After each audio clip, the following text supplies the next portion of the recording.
now. Hey, what up, everybody? Welcome to TNT. What's going on? What's going on? Go ahead and introduce yourself, fellas.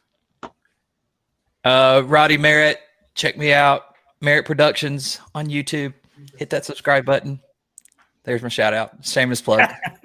Everyone says it's 2NA. It's actually Tuna Tech. I just had to change the name and put some numbers in there. But I've got a YouTube channel. If you want to subscribe, I don't care. do what you want. Do what you want. Yeah, I really thought it was 2NA. It's not, huh? No, my nickname's been Tuna this whole time. So I just took the TU out and put a 2 in there. So. Oh, man. This little unique.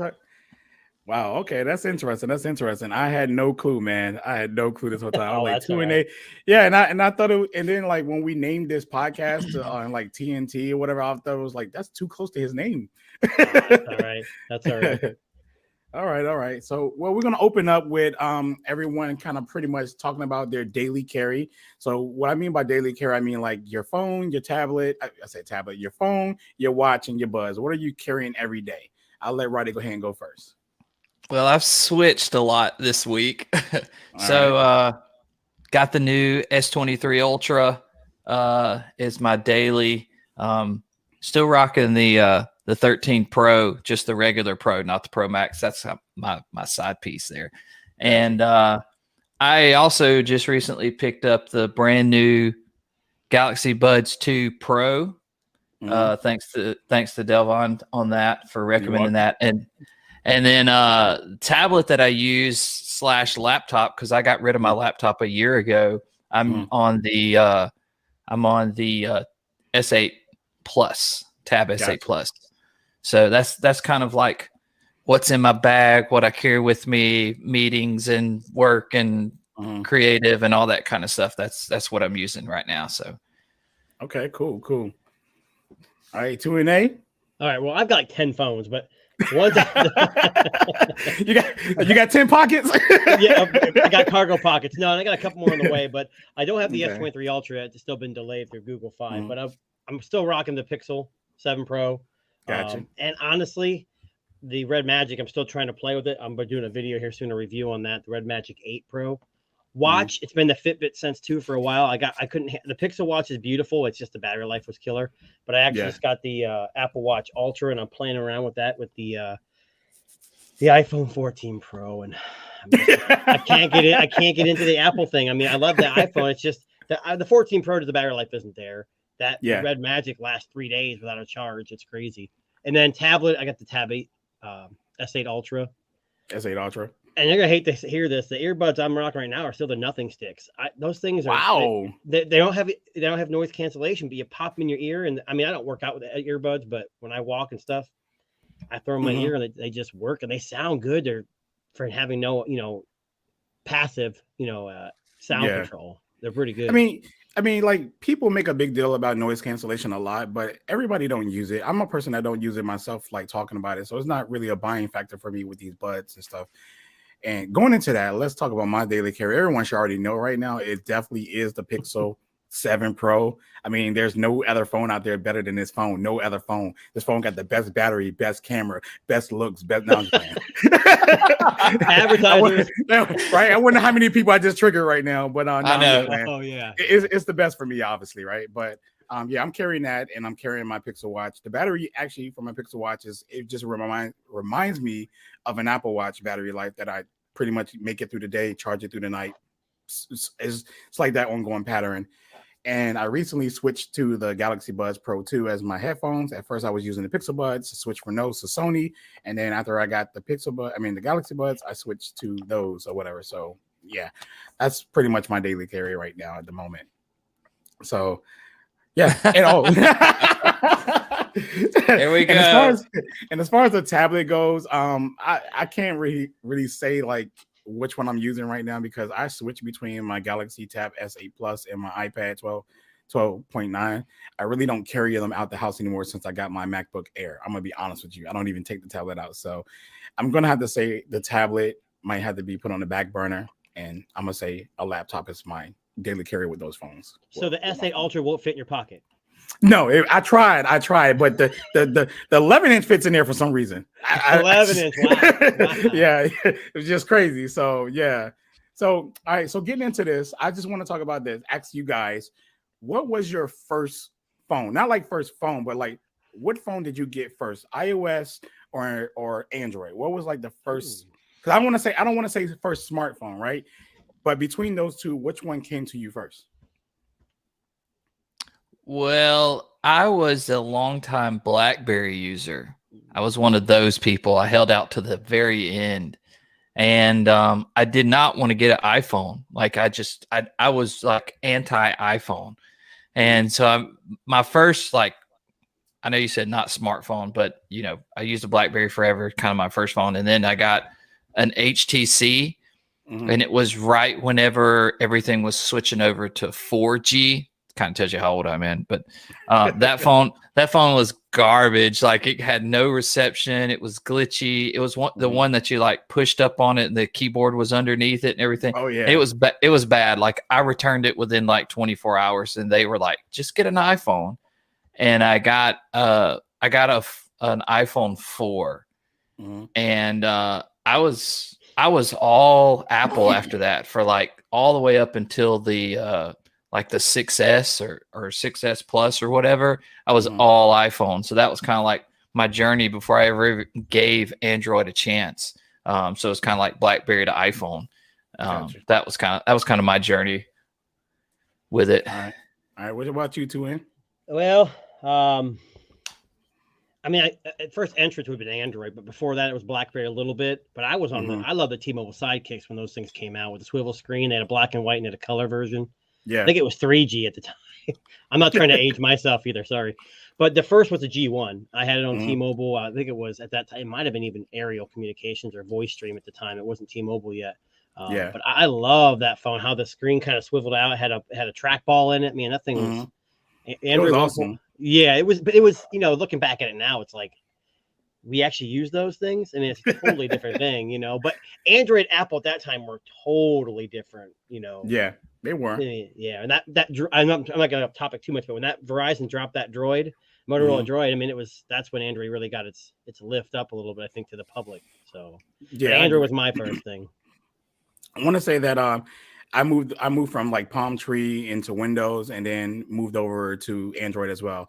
And I also had the G1 as well. That was my first device as well on Android, and I love that phone. And at the time in my life, I wasn't like into tech, like talking about it. So the bugs and the stutters and everything, it wasn't a known thing to me until I really got into tech. So all I know, I was able to make phone calls with it and text people. And that's all that really mattered back in that time. I know now our standards is way higher than ever when it comes to these smartphones. But yeah, I'll have to say that was my first. And I did get an iPhone too, original iPhone after a while, because it was like a hyped up phone and I wanted to try it. So yeah. So G1 all day, baby. Oh yeah, and the Droid Incredible was my first Droid. Freaking awesome phone. You know, I didn't even get into. I didn't even buy my first Apple till I want to say. When did they introduce the Plus? The Plus, but seven Plus. The Plus came at the 6 Plus. It was 6 Plus. Yeah, well, I think it was the 7. It's the first one I had, and I don't know. It's something about I don't know, something about Apple. I mean, I love them. They work. I don't hate Apple. I just think it's kind of, you know, it is what it is. I'm not going to get into this argument.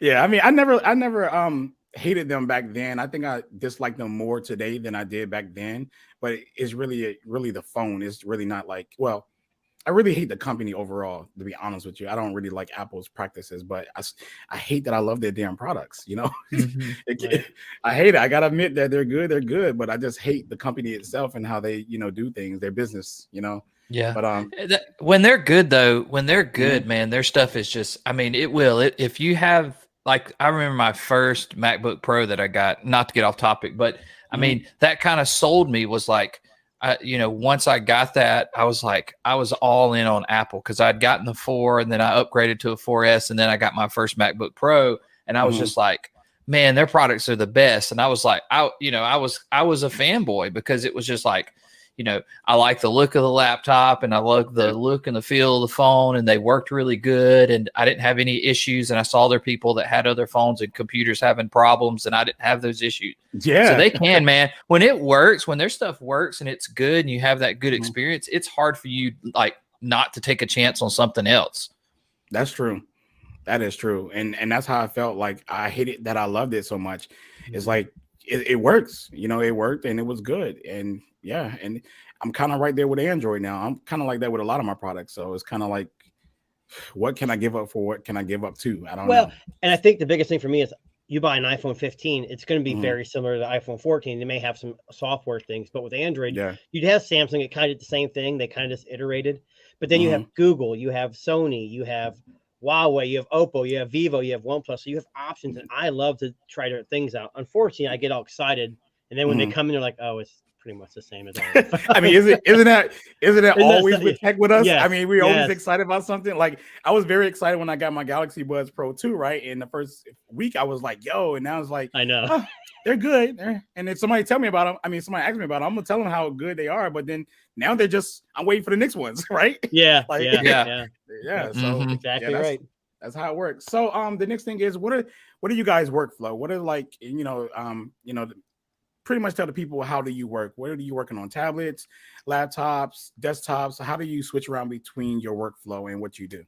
And if you need me to go first, I'll go first so y'all can get a better understanding. Go ahead. So, Yeah, you go so, first. Yeah. so, Yeah. so with me, pretty much, I don't work on tablets. I work on my Mac Mini. Right now, I got the M2 Mac Mini Pro, and I do all my desktop editing here. But I work off SSD drive. So when I leave on the go, I will take the SD drive, I will unplug it, put it in my laptop bag, take my laptop, go to work, go to my grandma's house, eat some good food, or go wherever I go. I'll pop the laptop up, and then I start to finish what I started from the SD drive onto the my Air, and then I come back and do the same thing. So that's pretty much like my workflow of how I do things. And I use Final Cut and DaVinci.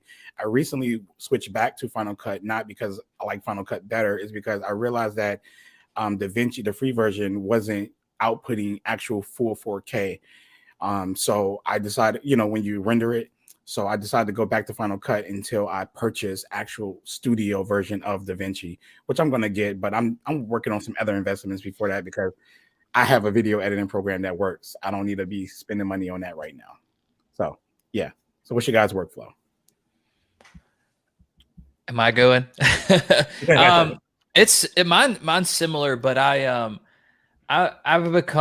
kind of transitioned from I used to be super mobile about everything. So it was laptops, tablets, or a phone.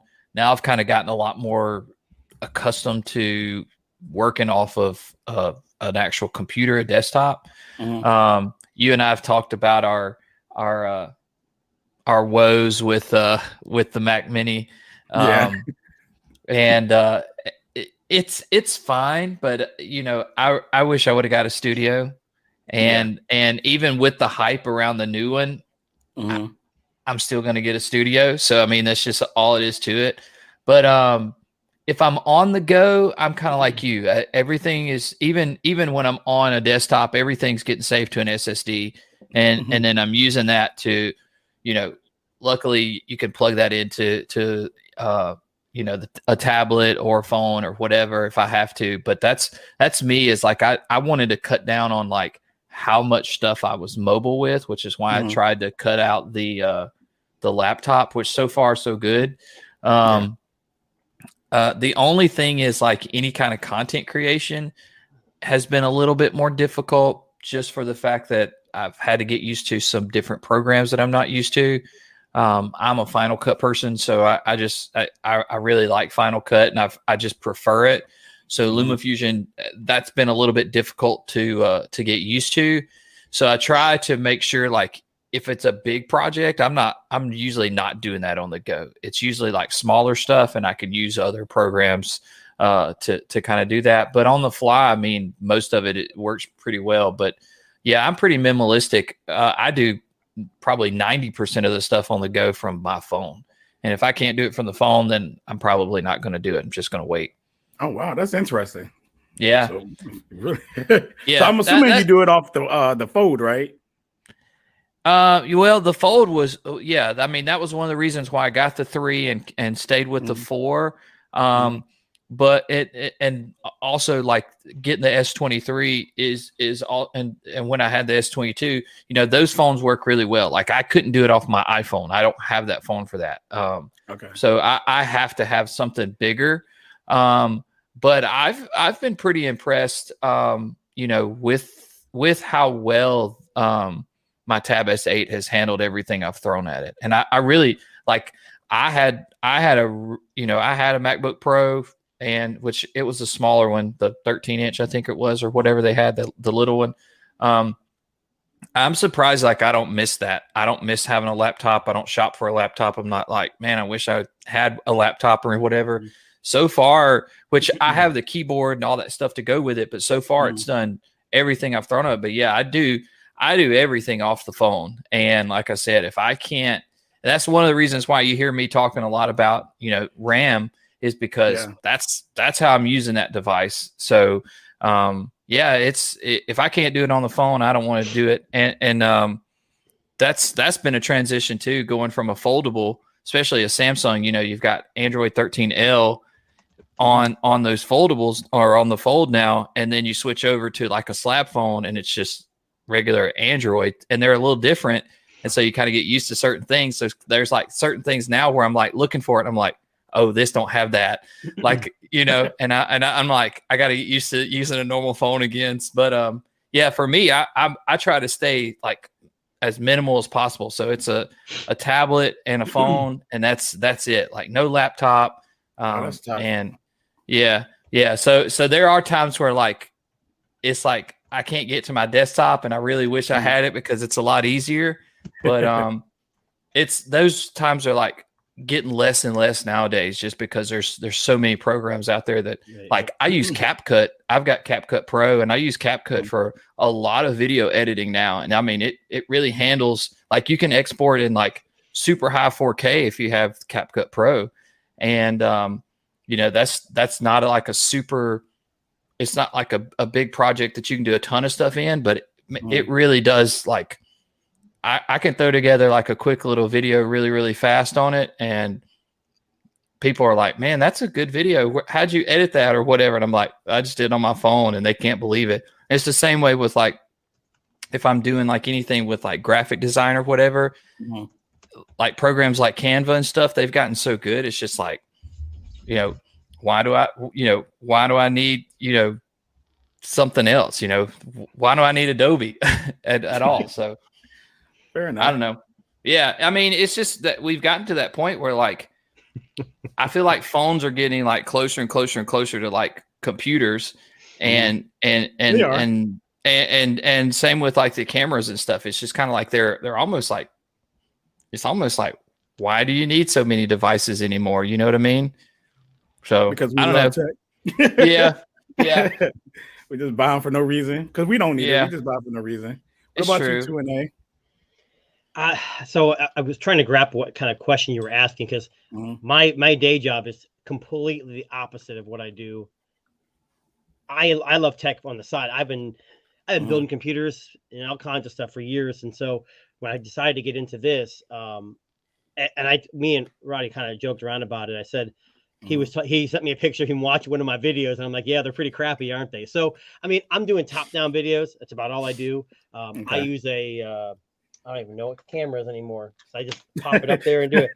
Sony. I mean, it's a Sony. I have a bunch of Panasonic Lumix cameras, but they're just so big, and I don't really have a studio, so I've got a small desk, and I do a couple of videos here and there. I do most of my editing on a Chromebook that's running LumaFusion. Wow. It's the Spin 714. It's got an i12 Intel 12th generation i5. It does all right. I'm with Roddy. I do a lot of stuff on my Ultra, and I use KeyMaster. I know that's probably a big no-no, but it can actually do 4K. I don't shoot 4K at this point because I don't have the space. I usually just jump on SD cards and have a bunch of dongles hanging off all my laptops and tablets. So, but my day job, I use Windows PCs for everything. So when I get home, I usually use Android or Chrome. I mean, iPhones are great. I've had a few iPad Pros. But I don't use my iPhone for any content creation because I don't have anything to edit on. So it's for me, it's harder to grab video off an iPhone and put it on an Android tablet than it is for me to use a regular, camera. So that is true. That's me personally.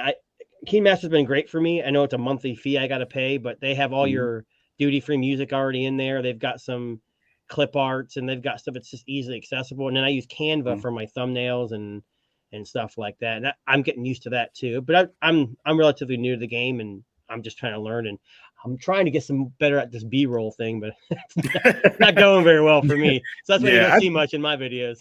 Yeah, I just started the B-roll thing myself, man, a couple of videos ago, and I kind of like it. It's like now that I started it, I cannot shoot a video without it. I look at my video, I'm like, dang, I need B-roll, and it just kills me because I don't want to shoot it. To be honest with you, I'm not saying you guys aren't busy. I feel like today I got home from work, picked up my kids, and I literally fell asleep on the couch after I made dinner because my wife had to work late. And I'm like, I woke up at 6:30. I'm like, oh crap, I gotta get downstairs. You know, I just when I make a video, I'm like, I have this short window and I've got like a short script, and I just boom, boom, boom. I try to make videos off the cuff. It's I was slipping up a lot. Well, I don't put myself like on a weekly plan. Like I literally will shoot on Saturdays where I have the most time free.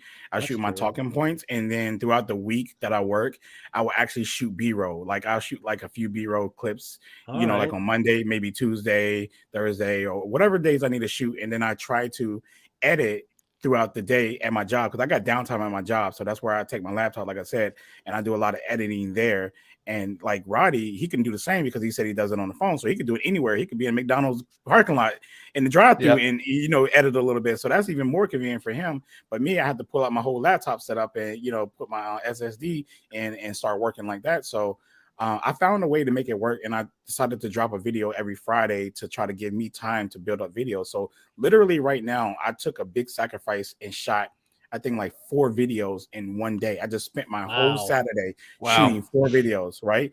And I finished editing all of them, and they're already uploaded to YouTube, and they're going to be released every Friday. So right now, I don't have to shoot any videos for this month or coming into the next month, or at least the beginning of next month.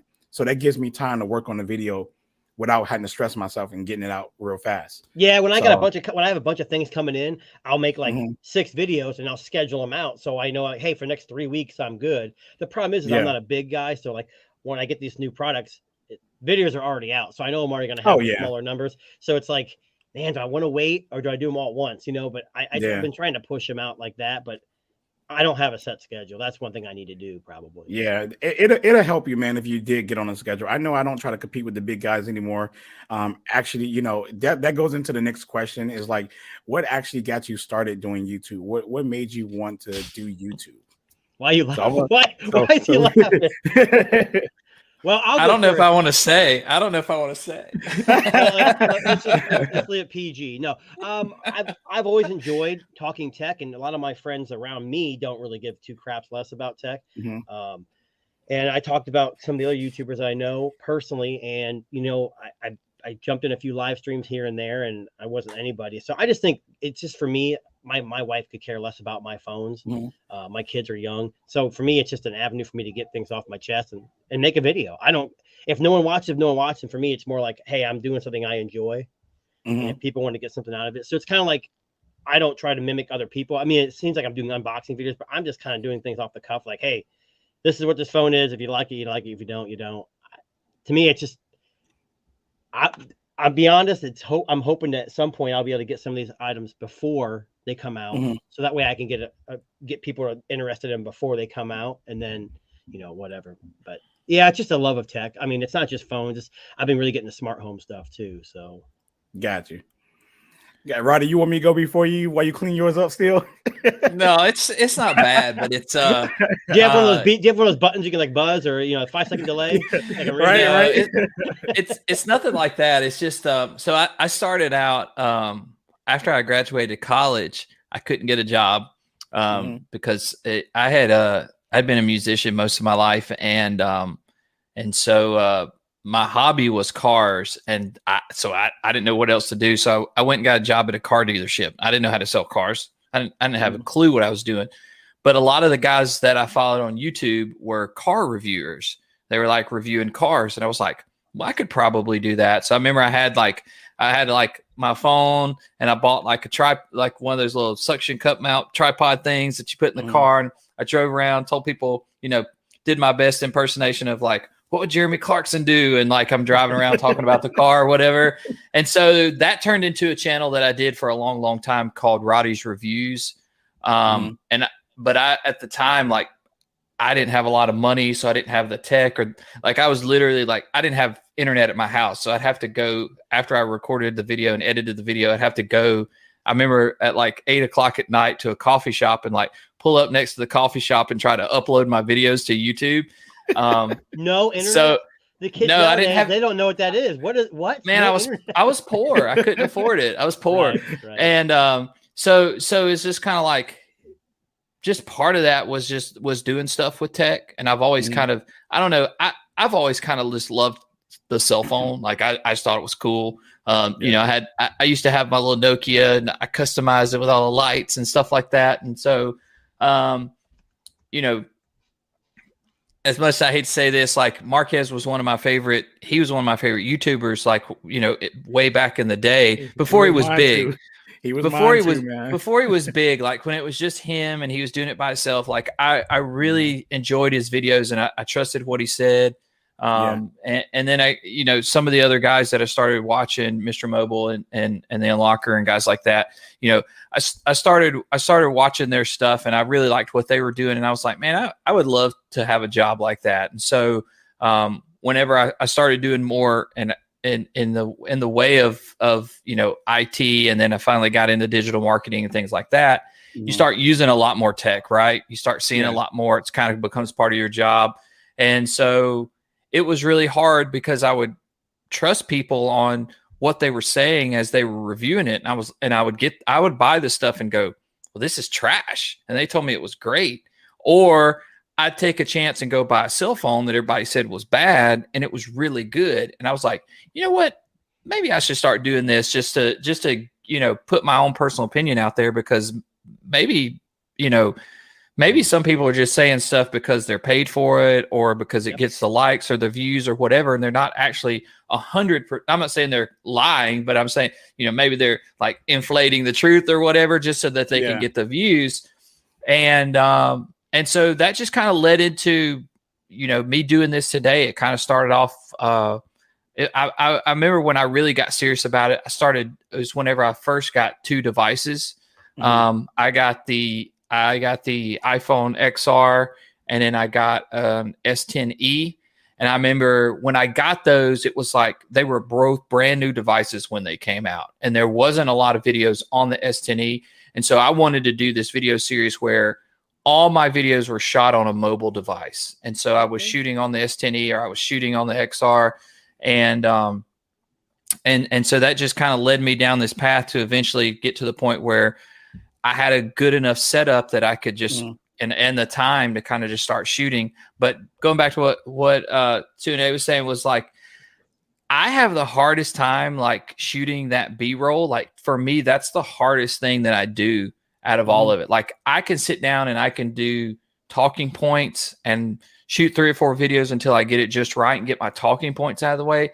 But it's shooting that B-roll, because I don't know, maybe I'm just not imaginative enough or whatever. I can't. It's just hard for me to think of like what goes where and what I should shoot and this, that, and the other, and like where do I go and how do I shoot it? Well, let me see if this helps you, right? Because I shoot B-roll a lot, right? I don't know what other YouTubers do and how they do their B-roll, but listen, do your talking part, right? Do all your talking part.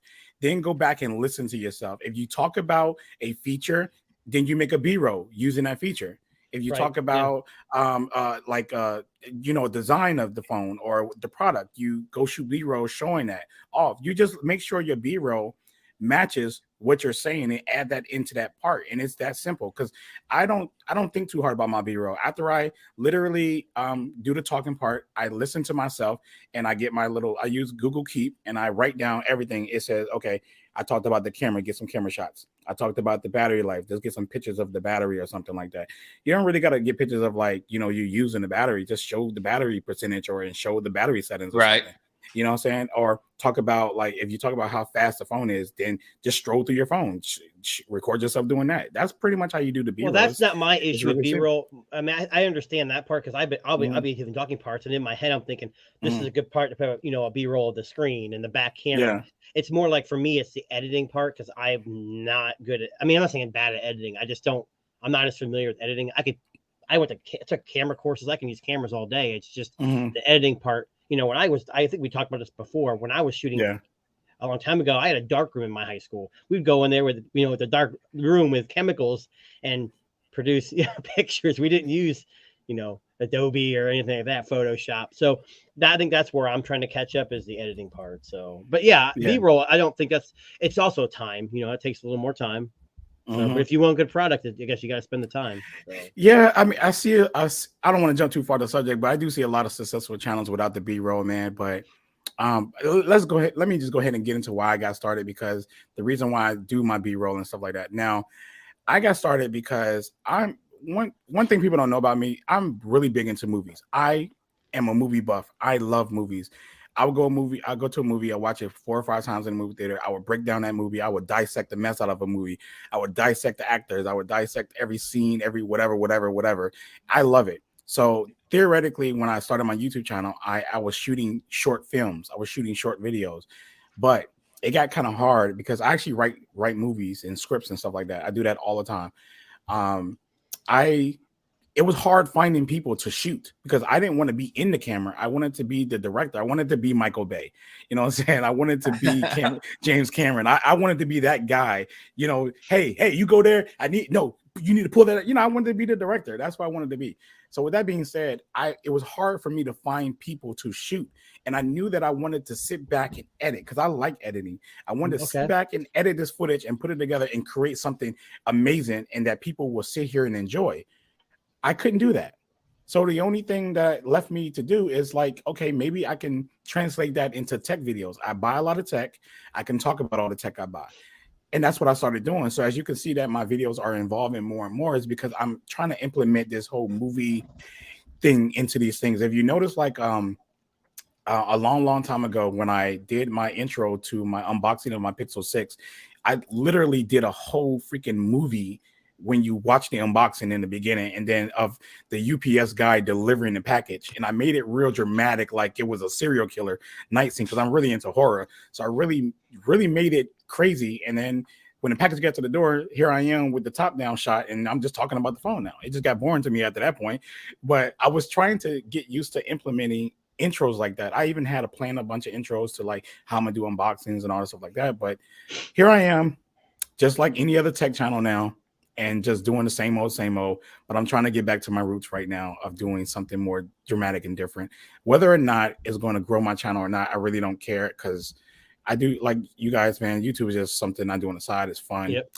I just want to just share my content or my love for whatever I like to people. I don't know about you. My 500 subs is paying the bills. I don't know what you're talking about.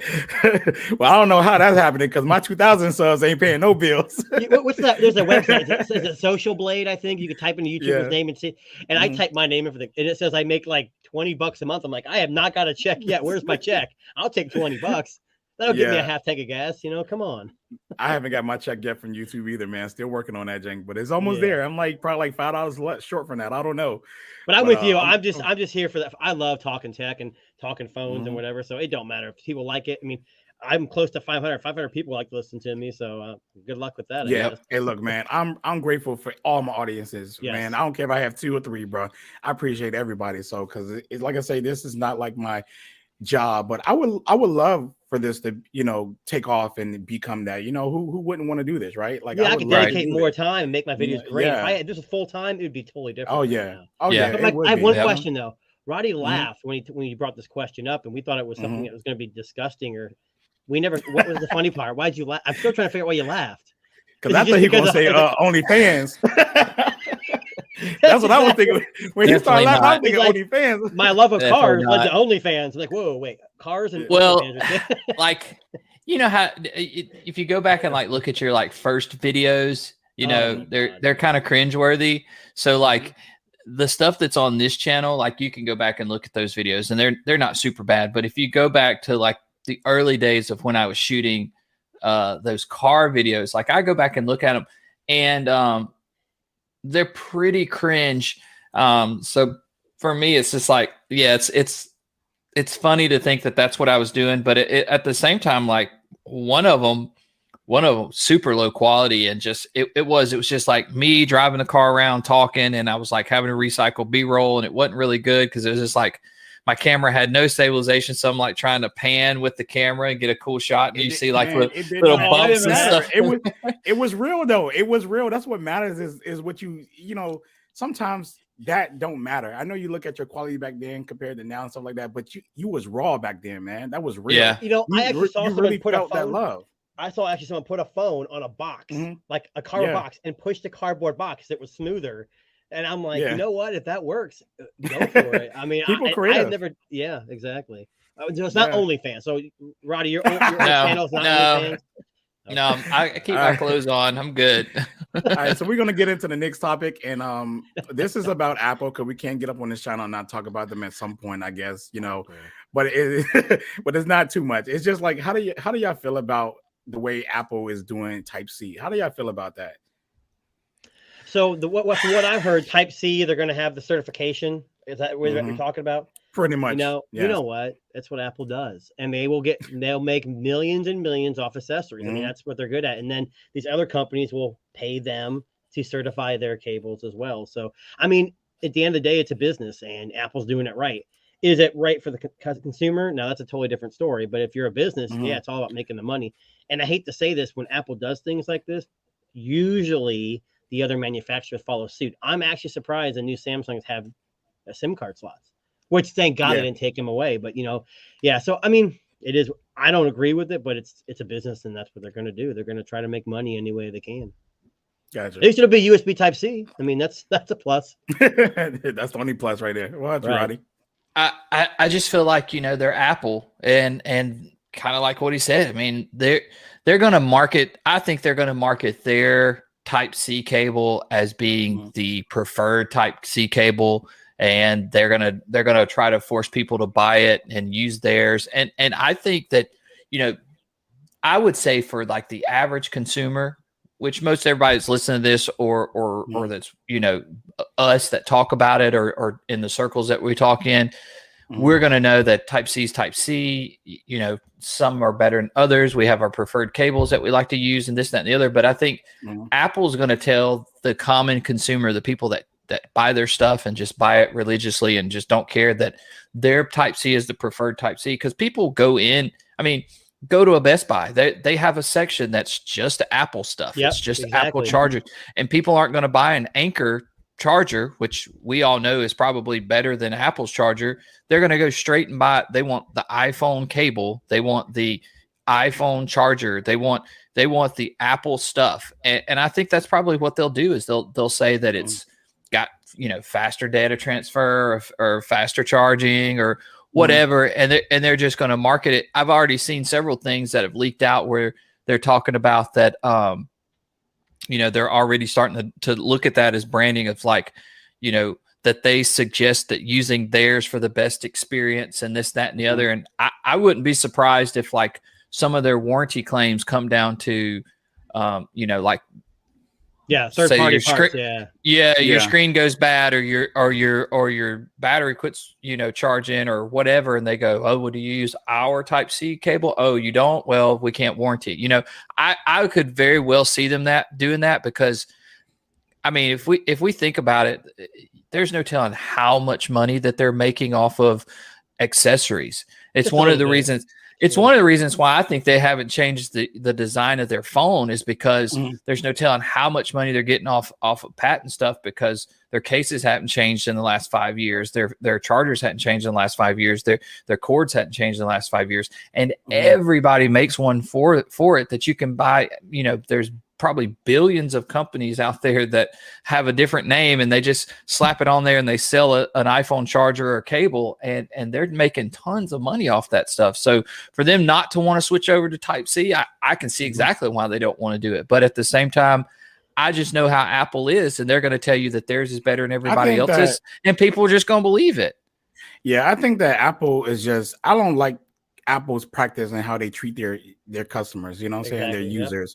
And that's what I hate about it, you know, because like you say, the reason why they don't want to switch over is because it's financial for them. The gain is better for them, but the experience of, you know, for their users would be so much better, even with the whole RCS and iMessage thing. I knew it was coming up. I could tell. It has to come up, but we don't have to talk about it though. But you know what I mean? That's just an example of of the experience that they're cheating their own customers out of.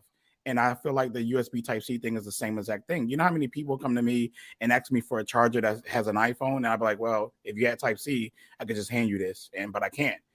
So I gotta like take my phone and charge their phone on the back of it or something like that for them half of the time, because I don't walk around my iPhone charger, because my MacBook is Type-C, my iPad is Type-C, and mostly everything that I use that's Apple has Type-C that's portable, besides like the earbuds and everything like that. But I'm not charging those on the go. They charge up by the time I leave the house, they stay charged up the whole day. So, my position is that I really don't like it, and also don't care, because I'm not an iPhone user, like a daily iPhone user. Right. So that really don't bother me at all. My iPhone will be in my bag 90% of the day, versus, me having my Android phone that's out that actually has fast Type-C charging and all this stuff like that. So it really, really don't bother me. And, I really do. And I'm going to say this, I really do hate Apple more and more every year, how they treat their consumers.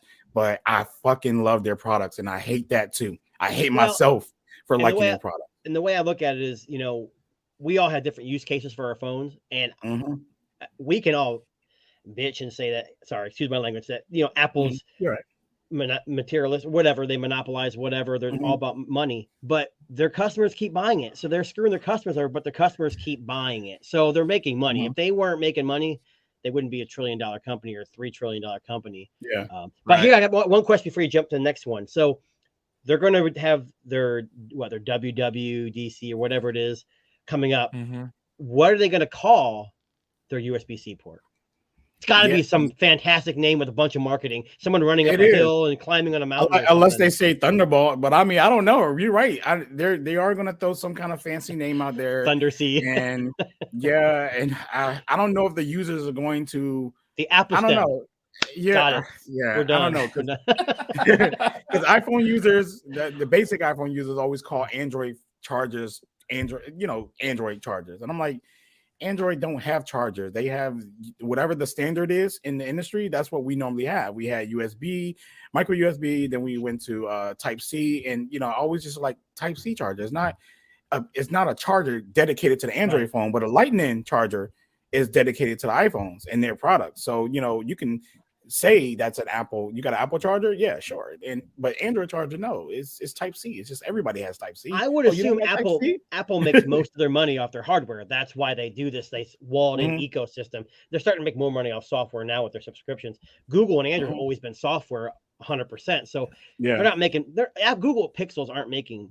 They're making money, but nothing like anybody else out there. Samsung or Apple can't be touched right now. So they're making it off. That's just me. I know we're getting off topic here, but I think they treat their customers like crap, but they're gonna keep buying this. Nothing's gonna change. They are. And ain't nothing we can do unless everybody chip in. But their products are good, so we'll complain about, right?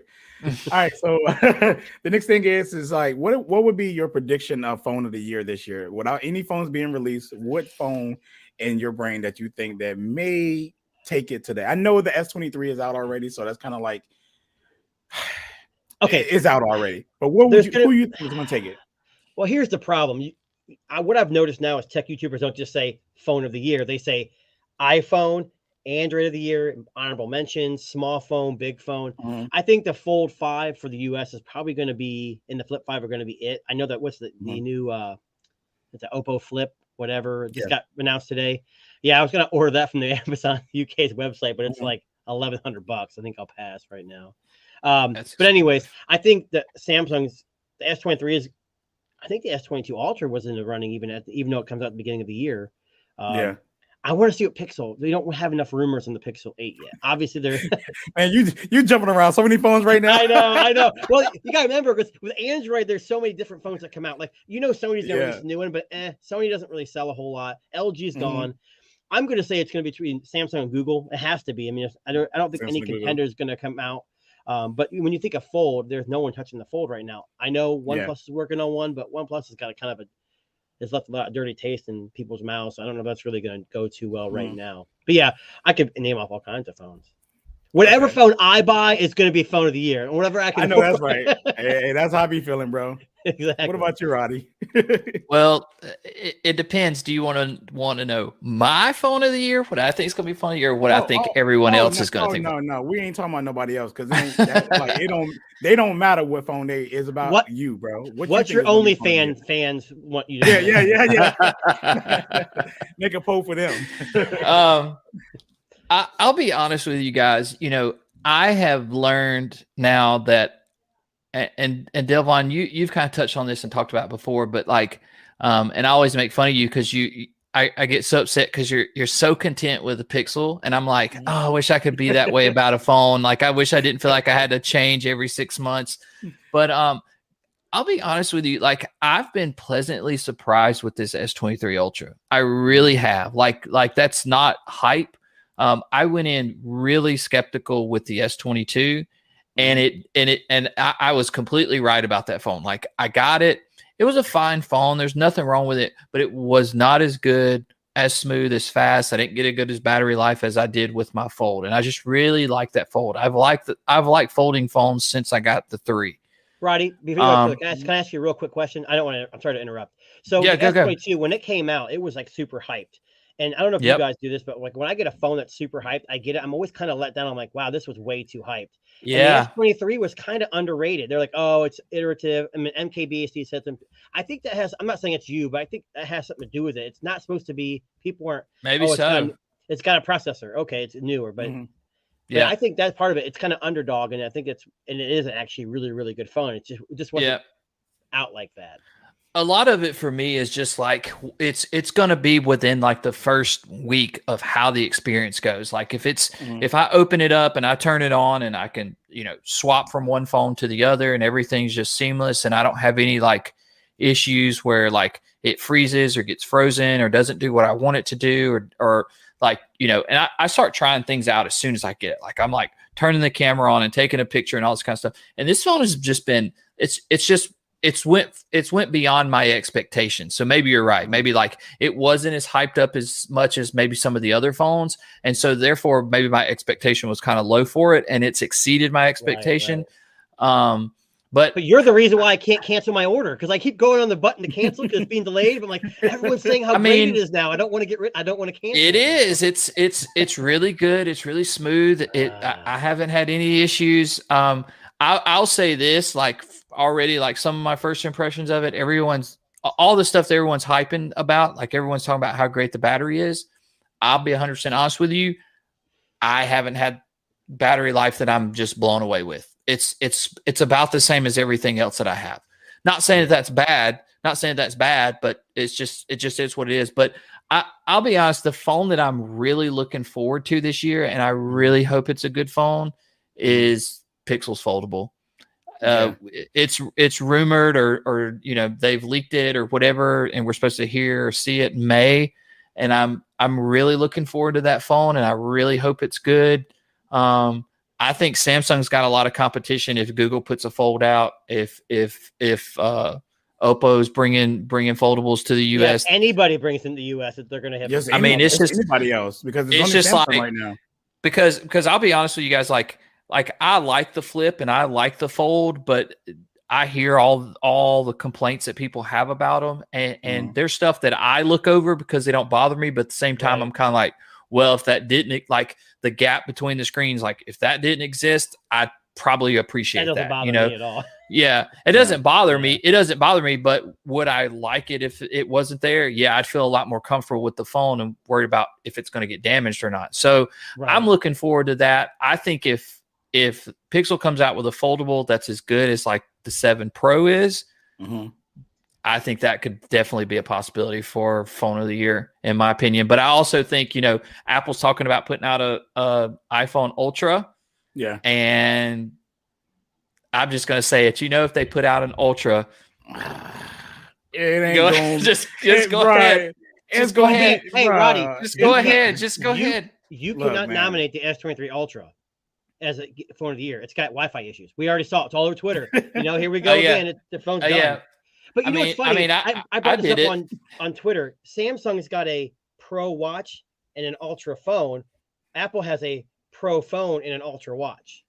Yeah. I don't know if do you think they pay somebody under that works for Apple, and Apple will pay for someone in Samsung so they know I where they're think working the at? name Pro and Ultra is just stupid, anyways. But I they know. just gotta, I'm just saying, even for Pixels, I'm not, so y'all won't be like, oh, you Pixel, I guess it's okay for Google. No, it's not okay. Get rid of it because none of y'all make any Pro device. Well, Samsung, and to a sense, will make a Pro device. I think Samsung should use the word Pro.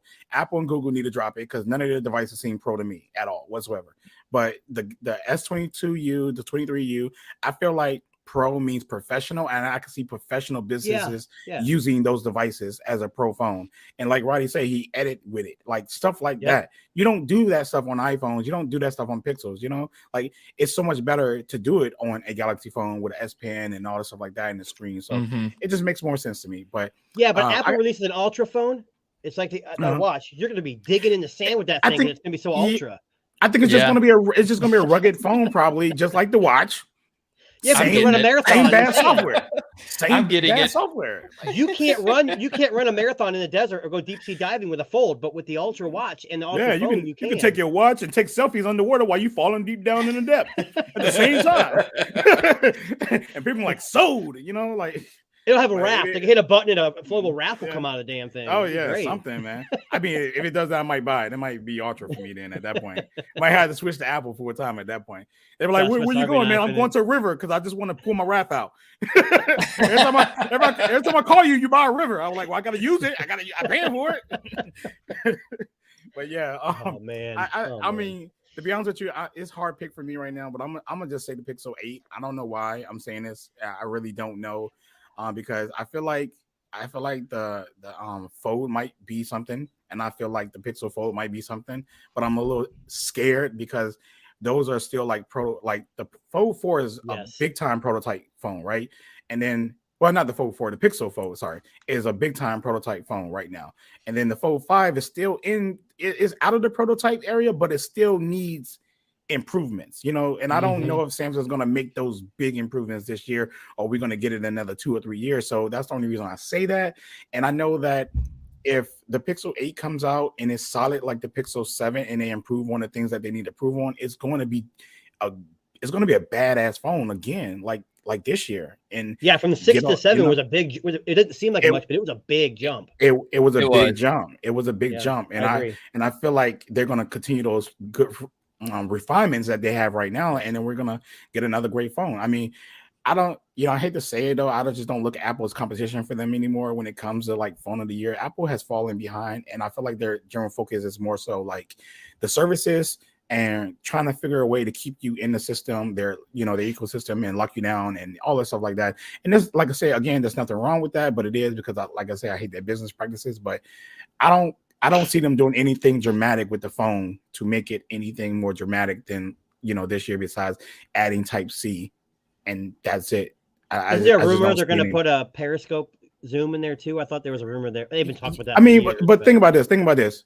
Me, you, and Roddy, right? We had periscope zoom for like what 5-6 years now, somewhere around that line. I don't use it. We don't use it. I don't use mine either. I use it once in a while, but but is that impressive?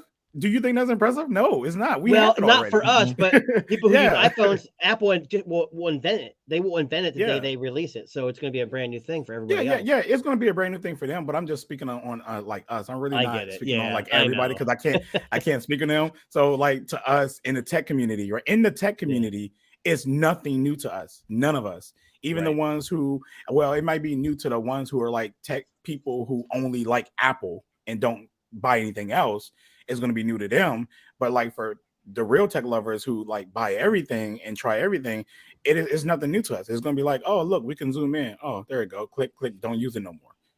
I think the biggest, to me, like not to cut you off, but like the biggest thing that Pixel did, the 6 Pro came out and it was like, people got interested and curious, but I think it's, and I hate to say it like this, but it still had kind of like a new look to it. Like it didn't look completely finished or refined or whatever. But man, when that 7 Pro came out, and even to this day, like I saw somebody post on Twitter earlier, they had the 7 Pro and the S23 Ultra next to each other. And people may argue, I get its preference, but really and truthfully, like the look of that phone looks so impressive. And I think that goes a long, You're talking about the 7, way. right? The 7 Pro? Yeah. The 7 Pro. And because I talked about that, like, my unboxing and first day impressions or whatever with the S23 Ultra, like, I can't tell you the last time I've had a phone, like when I opened the box, even when I got my first foldable, it's like opening the box and just going, whoa. And that 7 Pro, like when I opened it, it was like, man, this is a nice piece of equipment. And I think that a lot of people who are Apple users, I think they're more curious about that phone just based off of how it looks, because it does look so good. And I think really and truthfully, like Delvon said, if they come out with the 8 and and they kind of keep that look, but make it even a little bit better and a little bit faster. But they start adding things in, where they've got all these new software features and things that are similar to what Apple has, and they start saying, well, you can do this and you can do that and you can do it on multiple devices. And they start kind of bridging that gap even more. I think you've got more and more people that are interested in it. But I really think the biggest thing that they've got going for them is the fact that it is one of the best phones that's out right now, if not the best phone that's out. But it's $1,000 versus, like, you can't get a Pro Max, you can't get a S23 Ultra, you can't get any of these top tier phones for that price. You just can't do it. And to me, like, to compare apples to apples, to get an iPhone at the same, to get an iPhone at the same level that you can get an entry level Pixel at, you're not paying $1,100 for it. You're paying like $1,200-$1,300 for it. So it's got so much going for it. It's going to be, if Google stays there and they stay there for like the next 2 or 3 years, I think they could surpass Samsung. I really do.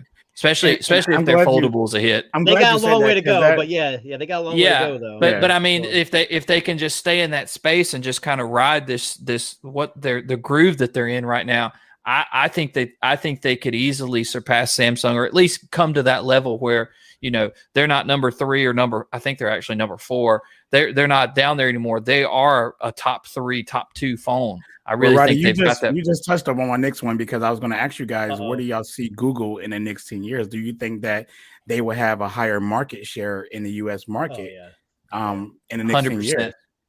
Okay, 100%.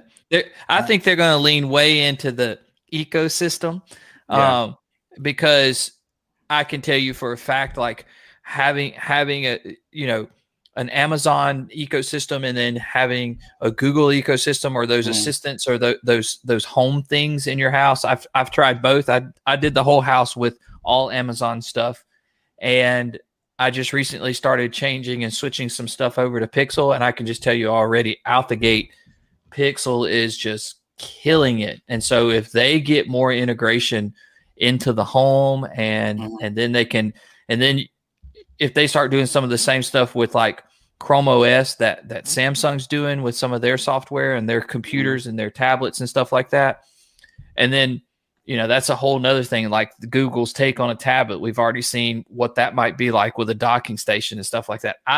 I think they're on a good path, but they just got to stay there and not deviate from it.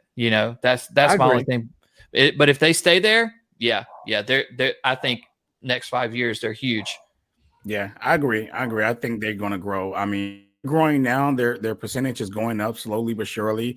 The buzz is getting out there. In the tech community, Pixels has always been talked about, but it's when we start seeing normal people with Pixels is where we start really seeing the changes. Because I mean, we talk about this stuff every day, and these people have no clue what we're talking about. But when you see the average consumer out here, like I had a guy, I was on a photo shoot, he was like, "Man, is that the new Pixel?" And I was like, "Yeah, how'd you know?" I'm shocked too, right? Yeah. And he was like, "Yeah, I'm thinking about getting one." I was like, "Wow, that's tough," because it's a Samsung and Apple world here. Literally, he had a Samsung phone in his hand, like while he was asking me about a Pixel and stuff. So it's really interesting. But yeah, I believe that Google will definitely grow, and I think that they will overrun Samsung one day probably, and then after that they're gonna be chasing after Apple at that point. But that's gonna be a harder chase because you know, Apple is more like a cult thing. So if your mom and dad got an iPhone, the kid's gonna have an iPhone. So That's true. that's how Very they true. grow. I mean, Yeah. I think Google's going to grow. I don't think they'll catch Samsung.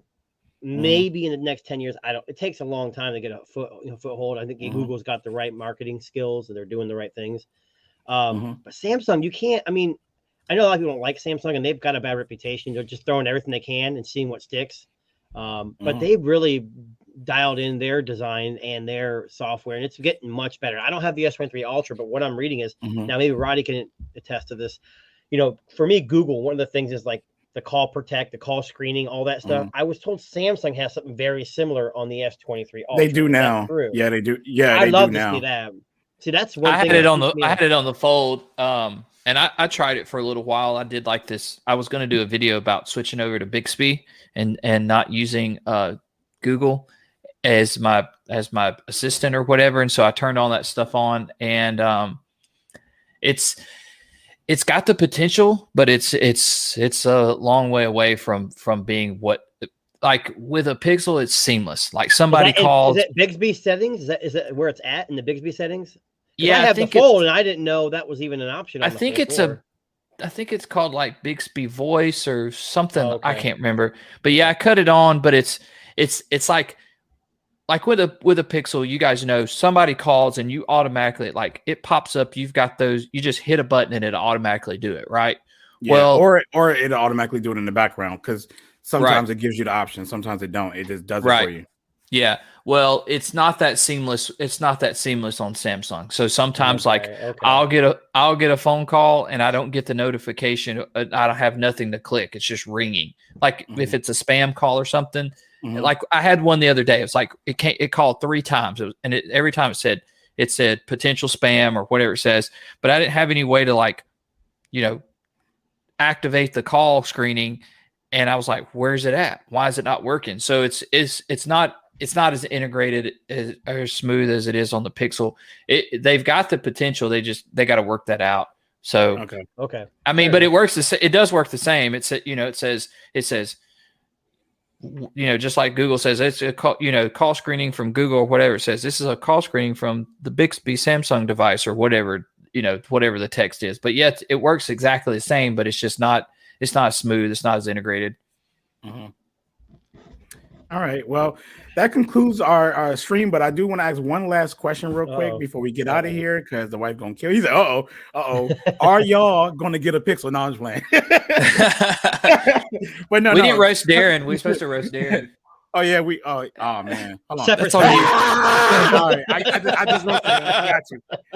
I did it, bro. He's listening. He's gonna be mad now. all our mics are normal, Darren. I just want y'all to tell me, like, maybe 1 or 2 or 3 YouTubers that you kind of like watch. What are y'all, like, 3 go-to YouTubers or whatever like that? I could go first. I had to write mine down because the names or whatever, I got my own names that I call them, but I watched Chris Stackman.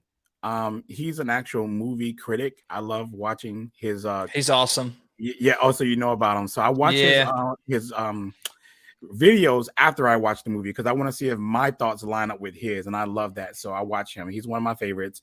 Armando, I cannot say his last name, man. Farah.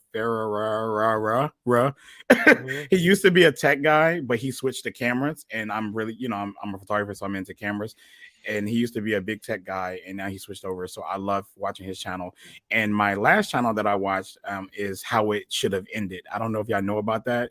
They take movies. Yeah, they take movies and they rewrite the ending of it. And it'd be like, it's so funny. It's nice. Because they rewrite it where it's like, it's real, right? Like you could have done it like, let me see.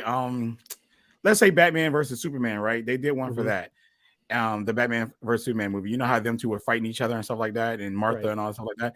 Okay, so when they got in a fight and they were met at the top of the thing, they showed Superman just shooting his lasers right through Batman and killed him, just like that. Like because they were like, because they were. It's how it should have ended. Instead of them getting into that fight they got into, Superman could have just killed him right away, but no. And then like they bring up other scenes and stuff like that, like, oh, Martha, and they both say Martha, then they became best friends. They, you know, it's funny. Y'all should check it out though. It's called How It Should Have Ended. So yeah. So what guys y'all watch, or a guy, or You whoever? want to go first, Roddy? It's fine. It don't matter to me. Yeah, I mean, not to be like typical tech guy, but these are the people that I watch on the regular. Besides Delvon, I always watch Delvon stuff.